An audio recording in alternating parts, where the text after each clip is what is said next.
ఆత్మబంధువే. మా ఆడబిడ్డలకు, బహుజనులకు, బీసీలకు ప్రతి ఒక్కరికి కూడా ఆత్మబంధువే అంబేద్కర్. అందుకే ఆయన అంటే మనందరికి అంత ప్రేమ.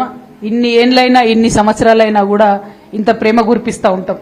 మరి కేసీఆర్ గారు అటువంటి మహనీయులందరినీ కూడా చూసి మానవత్వాన్ని ఎట్లా ప్రదర్శించాలి, ఒకవేళ మనం ఏలుబడి చేసేటటువంటి రోజు వస్తే ఆలోచన పెద్దగా ఉండాలి కానీ చూపు చిన్నవాడి వైపు ఉండాలి అని చెప్పి ఆచరించి చూపించినటువంటి వ్యక్తి కేసీఆర్ గారు.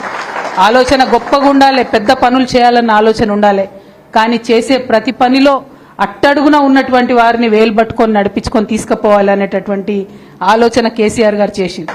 మాకెప్పుడు నిత్యం ఎన్నిసార్లు కలిసినా, ఎన్నిసార్లు మాట్లాడినా కేసీఆర్ గారు మేమెవ్వరం నాయకులం కలిసినా, ఈశ్వరన్నకు తెలుసు, సీనన్నకు తెలుసు, మా నారాయణ తమ్ముడికి, చంద్రవతి గారికి అందరికీ తెలుసు, ఎప్పుడు కలిసినా కేసీఆర్ గారు ఒకటే మాట చెప్తారు, మనిషి అనేటోడు 1000 ఏళ్ళు బతకడానికి పుట్టలేదు, మనిషి అనేవాడు 1000 ఏళ్ళు బతకడానికి పుట్టలేదు, పుట్టి ఇక్కడ ఉన్నటువంటి కొన్ని రోజులల్లా బక్కపల్సనోని కోసం పనిచేయాలి, పేద సాధ కోసం పనిచేయాలి, అనగారినోని కోసం పనిచేయాలి అని చెప్పి నిరంతరం చెప్తా ఉంటారు తప్పితే ఇంకొక మాట చెప్పరు.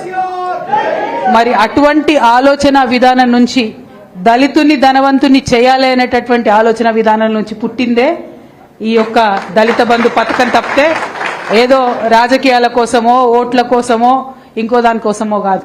ఎందుకంటే బీఆర్ఎస్ పార్టీ ఎప్పుడైనా కూడా వచ్చే తరం గురించి ఆలోచిస్తుంది, నెక్స్ట్ జనరేషన్ గురించి ఆలోచిస్తుంది. ఇప్పుడు ఎలక్షన్ కోసం ఆలోచించదు.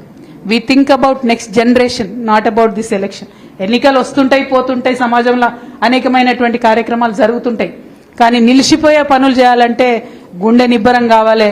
అది నిండుగా ఉన్నటువంటి నాయకుడు కేసీఆర్ గారని ఈ సందర్భంగా తెలియజేస్తా ఉన్నారు. మరి మీ అందరికీ తెలుసు తెలంగాణ రాష్ట్రం ఇలా సాధించుకున్నామంటే ఆర్టికల్ 3 అంబేద్కర్ గారు ఆలోచించి పెట్టిన ఆర్టికల్ 3 దయ వల్ల మాత్రమే ఇలా తెలంగాణ వచ్చింది. అందుకోసమే అంబేద్కర్ గారి మీద ఉన్నటువంటి ప్రేమను ప్రదర్శించడానికి ఆయన 125వ జయంతి నాడు కేసీఆర్ గారు 125 అడుగుల అంబేద్కర్ విగ్రహాన్ని ట్యాంక్ బండ్ మీద ప్రదర్శించారు. దేశంలో ఎక్కడా అంత ఎత్తైన అంబేద్కర్ విగ్రహం లేదు. కానీ ఇప్పుడున్నటువంటి ముఖ్యమంత్రి గారు ఆయన ఆలోచన చిన్నగా ఉన్నది, చూపు కేవలం పెద్దవాళ్ళ వైపే ఉన్నది. అందుకే అంత పెద్ద అంబేద్కర్ ఉన్నా కూడా ఆయన చిన్న చూపే చూస్తున్నాడు. ఇంతవరకు అంబేద్కర్కి దండ వేయకుండా, నట్ట నడిబొడ్డున సెక్రటేరియట్ పక్కనున్న అంబేద్కర్కు దండ వేయకుండా ఆయన అంబేద్కర్ గారిని అవమానించే స్థాయి ముఖ్యమంత్రికి లేదు.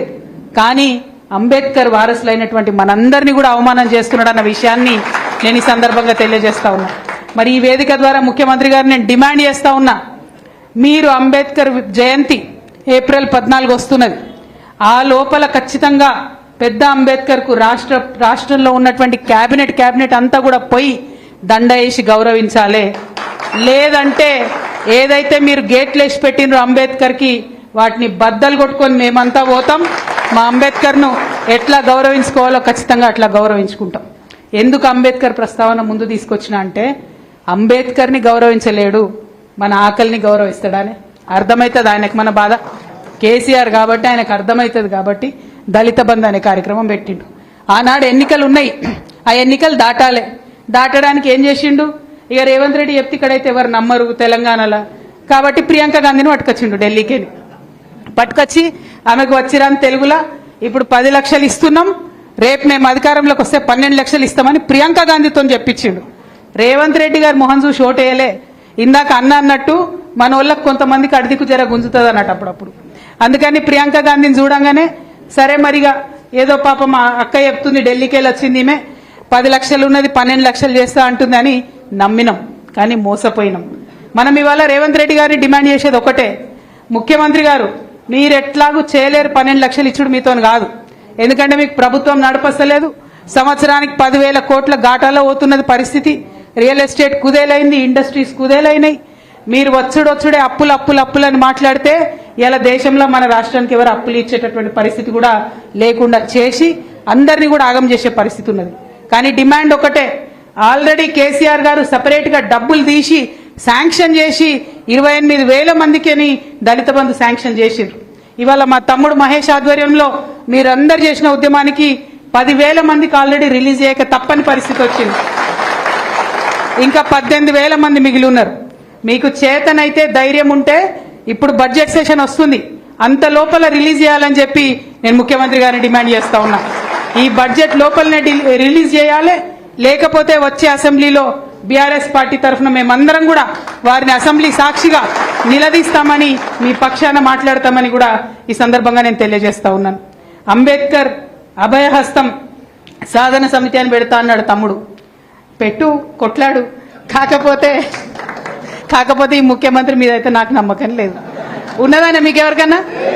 ఎప్పుడైనా ఇచ్చిన మాట మీద నిలబడ్డానే? మరి ఎందుకే ఆయనతో మనకు? మళ్ళీ 2-3 ఏళ్ళు ఆగితే మనమే వస్తాం, మనమే వేసుకుందాం మంచిగా.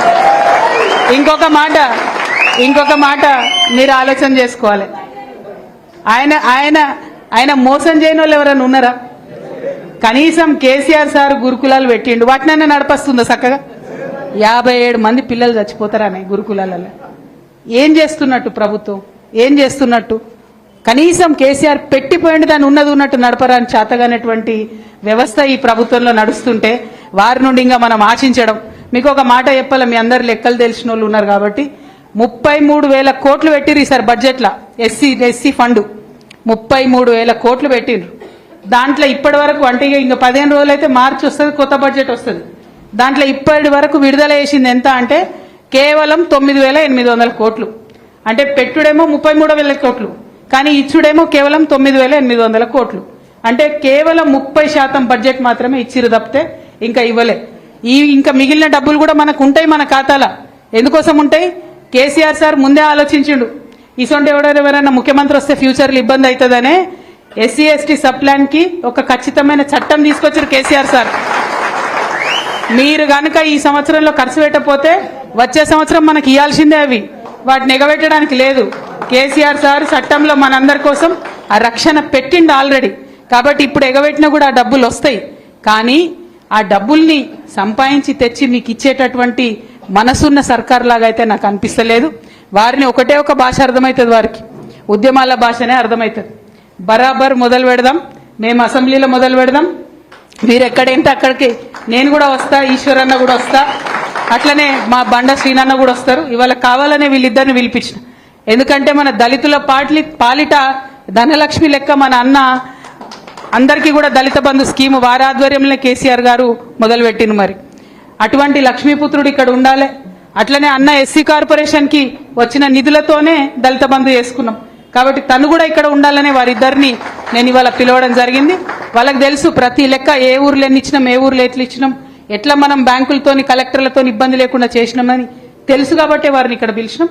కాబట్టి ఈ పోరాటంలో మేమందరం బీఆర్ఎస్ పార్టీగా మీ వెంట ఉంటామని ఈ సందర్భంగా నేను తెలియజేస్తా ఉన్నాను. మరి మీ అందరికీ తెలుసు వర్గీకరణ పంచాయతీ కూడా నడుస్తున్నది. అన్న చెప్పినట్టుగా వర్గీకరణ పేరు చెప్పి ఈ ముఖ్యమంత్రి గారు చేసిన మరొక మోసం ఏంటంటే, మొదలేమన్నాడు, నేను రాగానే సంవత్సరానికి 2 లక్షలు ప్రభుత్వ ఉద్యోగాలు ఇస్తా అని చెప్పి ఇయ్యలేకపోయింది. ఇంత లోపల ఏమైంది, కోర్టుల ఆర్డర్ వచ్చింది వర్గీకరణ చేయాలి అని చెప్పి. అందులో మోడీ గారు చేసింది ఏం లేదు, రేవంత్ రెడ్డి గారు చేసింది ఏం లేదు. సుప్రీంకోర్టులో ఆర్డర్ వచ్చింది వర్గీకరణ చేయాలి అని చెప్పి. వర్గీకరణ చేయాలనగా నాకు ఐడియా వచ్చింది, అరే నేను ఎట్లా ఉద్యోగాలు ఇవ్వలేకపోతున్నా కాబట్టి ఒక లింక్ పెడదామని చెప్పి ఇగో వర్గీకరణ అయ్యే వరకు నేను జాబ్లు ఇవ్వబోయని మొదలుపెట్టింది. 6 నెలల తీర్పు వచ్చి ఇప్పటిదాకా ఆల్లేదు సూళ్ళలేదు అన్నట్టున్నది పరిస్థితి.